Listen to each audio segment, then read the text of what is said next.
Olá pessoal, convidando vocês a me acompanharem em mais um unboxing vindo dos Estados Unidos e pelo volume deve ser, né, um deck de tarô.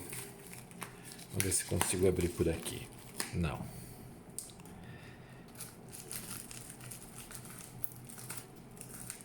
Vamos ver como é que funciona isso.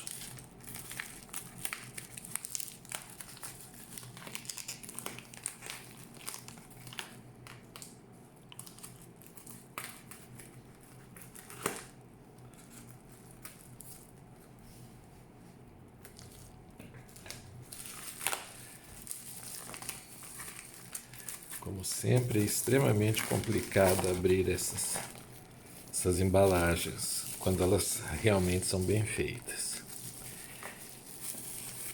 É um deck de tarô, sim, e chama-se Spacious Tarot. Caixa bem resistente, veio alguma coisa aqui, que é uma cartinha, é um adesivo, na verdade, do Eremita.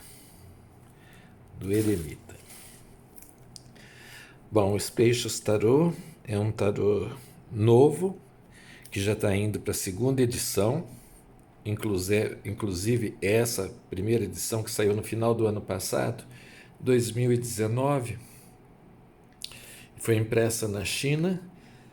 Apresenta aqui aquela rosa que tem na bandeira da carta da morte do tarô do Rider-Waite, e ele tem um erro de impressão.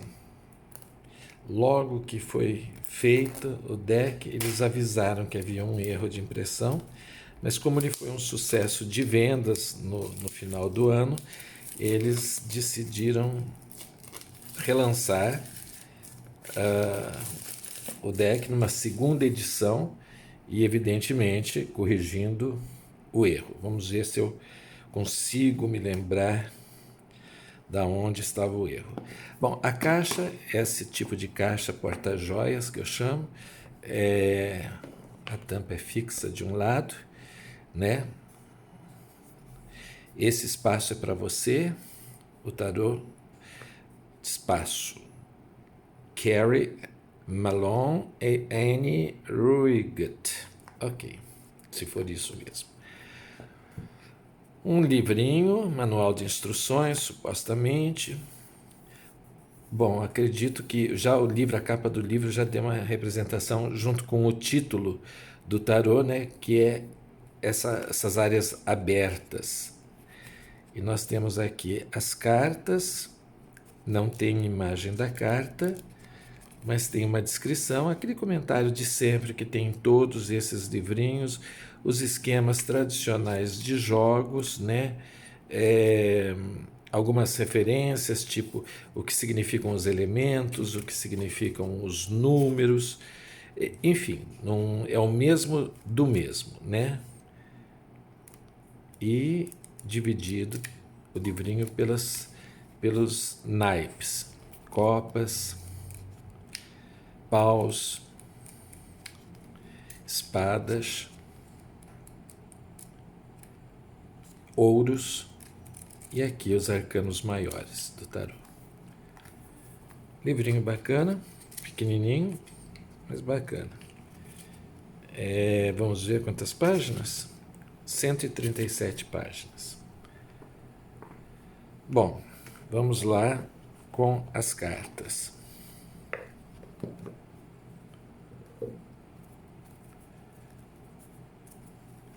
O verso das cartas é esse daqui, que acredito dê para se jogar com cartas invertidas, quem assim o faz.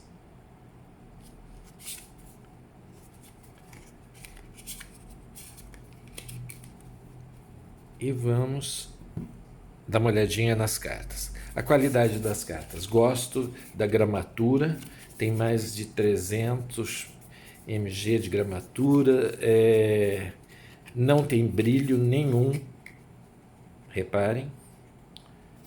É o brilho do papel normal, mas sem brilho, nada que faça.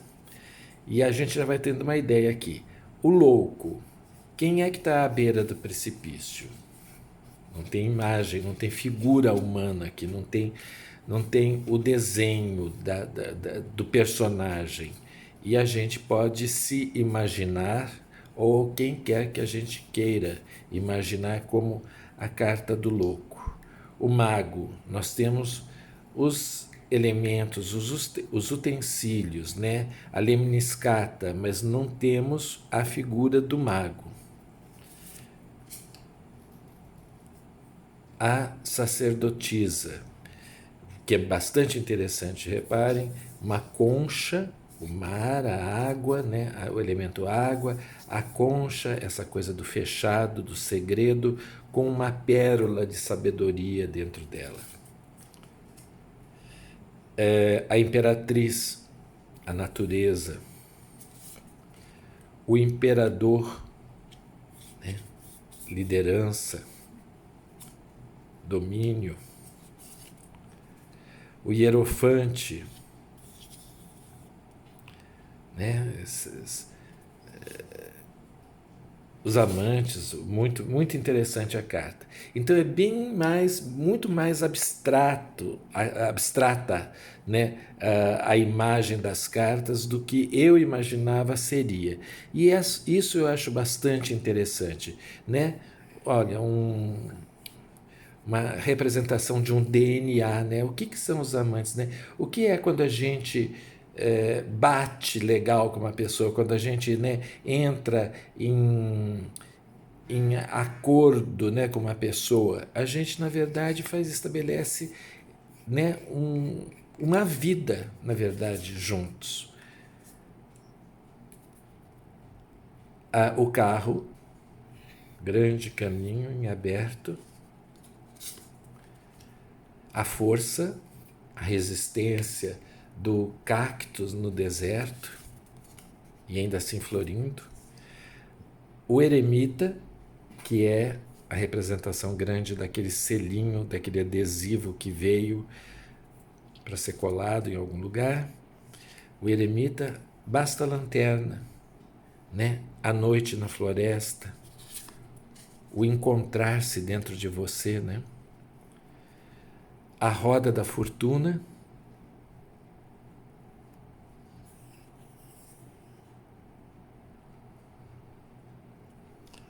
né? Que vamos ver, na verdade, as estações, ela representa pelas estações: primavera, verão, outono e inverno. Aquela frutinha que não tem aqui no Brasil, acho que não tem, azevinho. A justiça,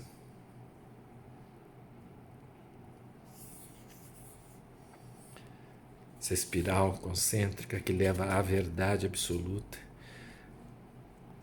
O pendurado, olha que beleza, né? A terra, né?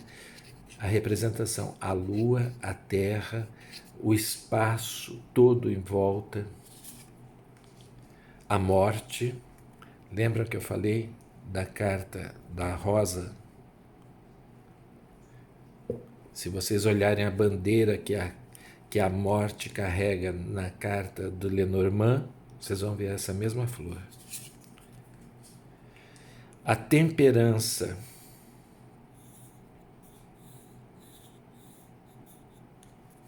a combinação, o demônio, na verdade, né, uma paliçada, né, as grades de uma prisão onde a gente mesmo se coloca, a torre, a desconstrução daquilo que é falso, daquilo que não é útil, a estrela, na imensidão do universo, ainda a gente encontra o nosso caminho. A lua,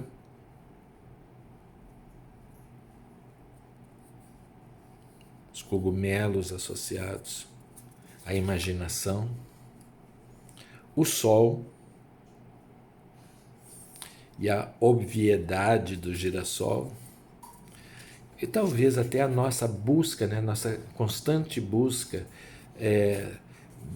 de afeto, de calor humano, de sabedoria, de inteligência, de boa sorte, de claridade pelos nossos caminhos, né?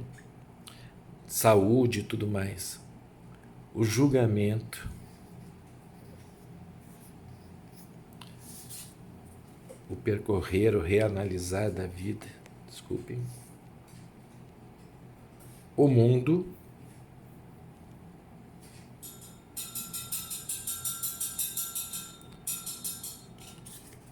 e aqui o mundo, não, o mundo. Desculpe, houve uma diminuição de luz e voltando agora. As de pentáculos ou de ouros.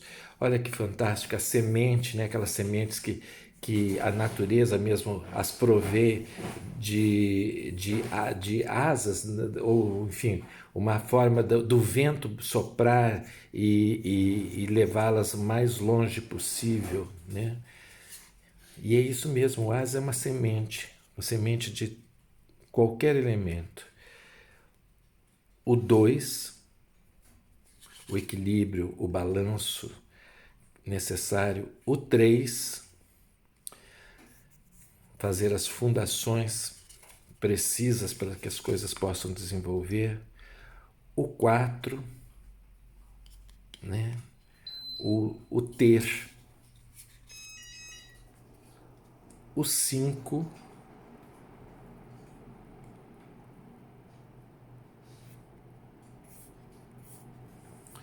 talvez o longo caminho a ser percorrido, né? Para que a gente possa alcançar aquilo que a gente pretende. O 6, que é a correta distribuição. O 7, que é o aguardar, o frutificar daquilo que a gente plantou. O 8, que é o verdadeiro trabalho, né? É o que nos faz conseguir aquilo que a gente quer. Trabalho em todos os sentidos que a gente possa imaginar, né? E sempre um trabalho primoroso, né? A abelha é um símbolo do trabalho que é, além de coletivo, ele é especializadíssimo. O 9, e o 9 de ouros é termos conseguido, termos chegado lá, termos conseguido aquilo que almejávamos, e o 10 é a complementação disso. Daí nós temos o pajem, que aqui é chamado de a criança, pajem de ouros. O cavaleiro, nesse baralho, é chamado de o explorador.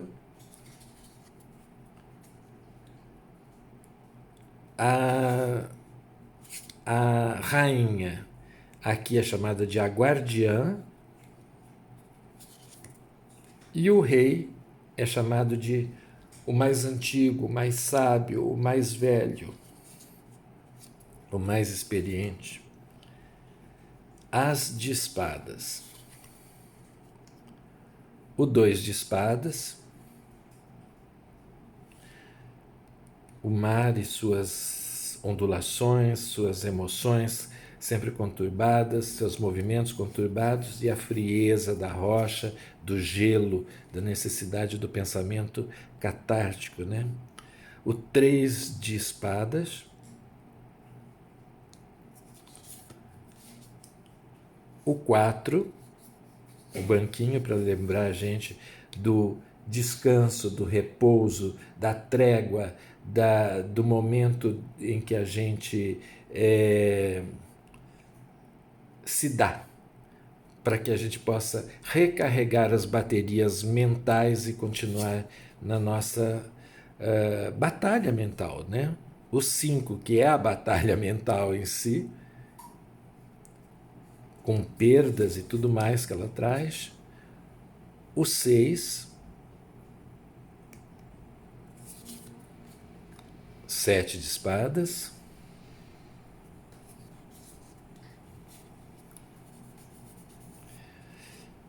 Individualização.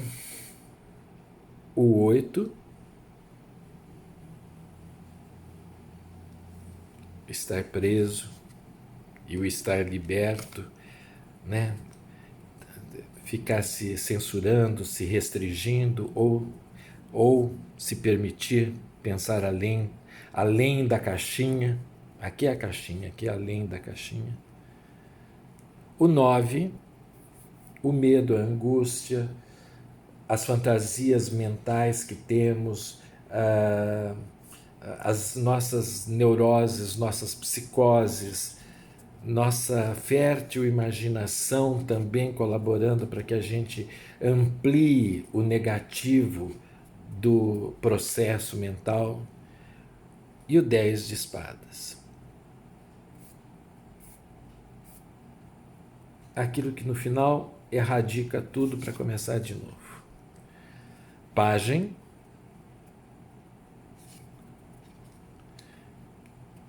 cavaleiro, rainha, lembrando que aquela se chama guardiã,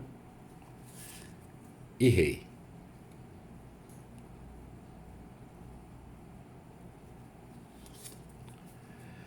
Naipe de paus, elemento fogo. O 2, uma coisa meio yang e yin. O 3,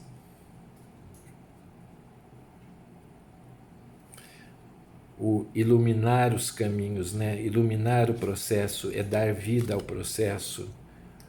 O 4 é começar a perceber a construção que vai se fazendo nesse processo de criação. O 5 é o confrontar de diversas possibilidades, de diversas ideias, de diversas situações dentro desse evoluir do processo. O 6 são as primeiras vitórias. O 7, de paus, né? É o manter-se tranquilo, firme e seguro naquilo que se acredita. O 8 representa, parecem cometas, né? Estrelas cadentes, né? Mas representa a velocidade e a confluência de tantas informações, de tantas situações, de tanta coisa que vai se unir e vai acontecer quase que subitamente ao final desse processo. O 9 é cuidar daquilo que você conseguiu. E o 10 é arcar com a responsabilidade daquilo que você conseguiu. Não é só conseguir, não é só realizar. Ali começa um novo processo, né? Tá pronto? Agora, o que você vai fazer com isso? Pajem, salamandra, o cavaleiro ou explorador, a rainha ou guardiã, o rei ou o mais velho, o mais sábio, o conselheiro.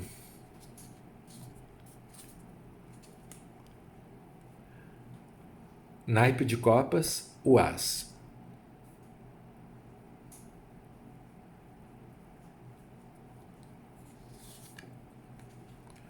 O 2,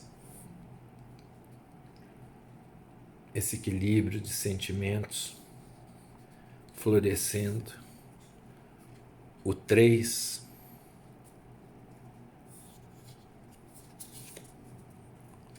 o 4 de copas. É o deixar desgastar esses sentimentos, né? E o resultado muitas vezes acaba nisso, né? Nós mesmos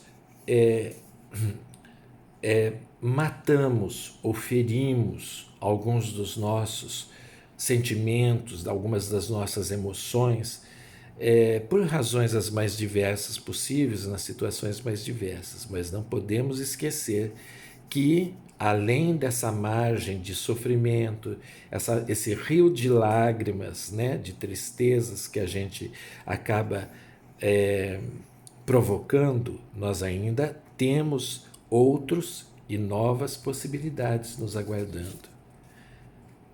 O 6 e as melhores memórias que temos.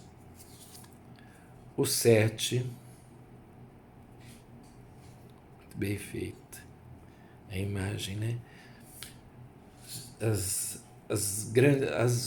Quantas vezes, né, sentimentalmente nos iludimos. E quando eu digo sentimentalmente, eu não estou me referindo só ao ver essa carta a uma relação de duas pessoas, mas a gente às vezes nutre grandes paixões por coisas que na verdade se provam no final que não eram tudo aquilo que a gente imaginava. Isso pode ser uma viagem que a gente sonhou durante anos, economizou durante anos, e quando a gente acaba fazendo, ela não nos é plena. Pode ser a fantasia que tivemos de que nos tornaríamos, lá sei eu, um grande escritor, por exemplo, e na verdade, ao final de um longo período, de um longo tempo, tivemos não só o nosso trabalho recusado, mas nós mesmos chegamos à conclusão de que era apenas uma vontade, uma fantasia, mas que ela não tinha solidez do talento, por exemplo, da dedicação, da metodologia necessária para nos transformar naquilo que queríamos.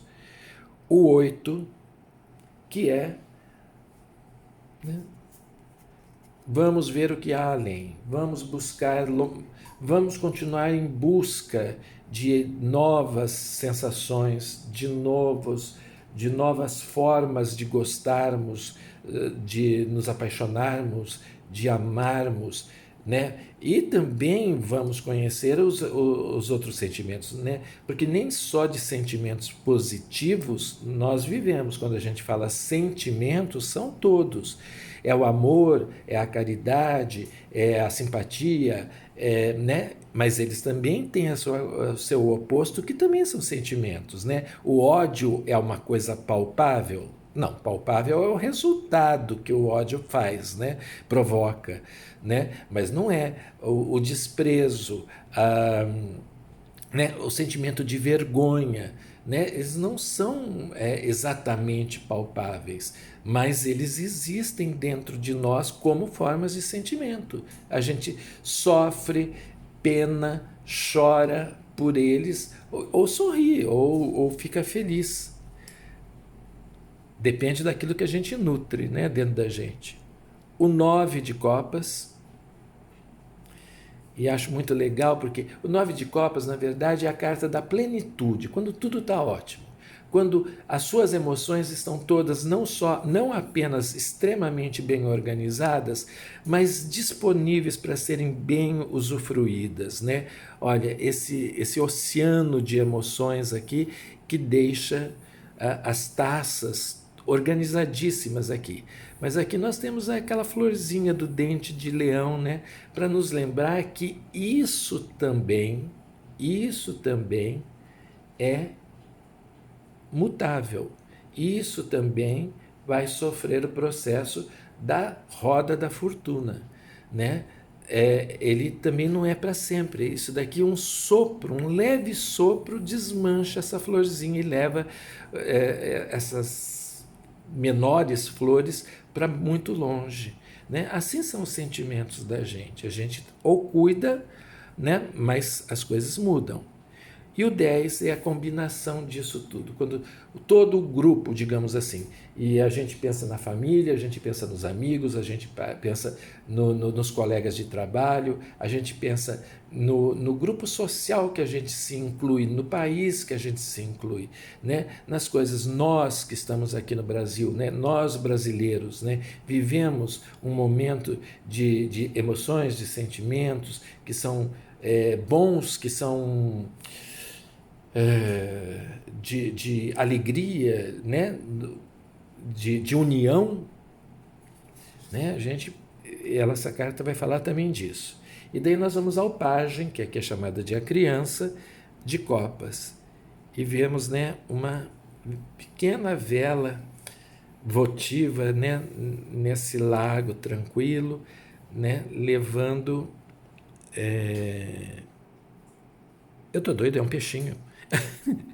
Vela votiva, eu tô doido. Isso é um outro tarô que eu tenho, que eu até achei estranho. Desculpem. Isso aqui é um peixinho dentro desse laguinho aqui, né? E isso é o que a gente é quando a gente inicia. A gente ainda não conseguiu, né? Nós vamos chegar a ser tubarões, né?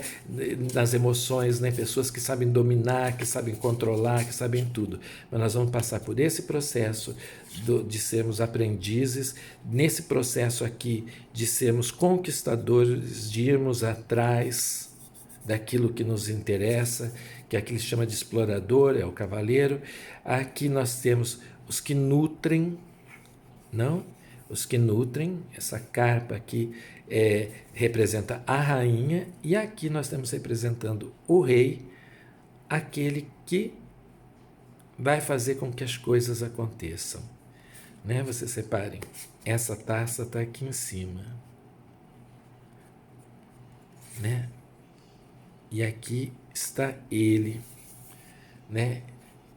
Digamos assim, até fecundando essa possibilidade emocional, fazendo com que isso viceje, né? Com que isso cresça e apareça. Bom, pessoal, este então é o Spacious Tarot, esse baralho novo, qualidade gráfica não tenho nem o que discutir, é excelente, muito boa mesmo.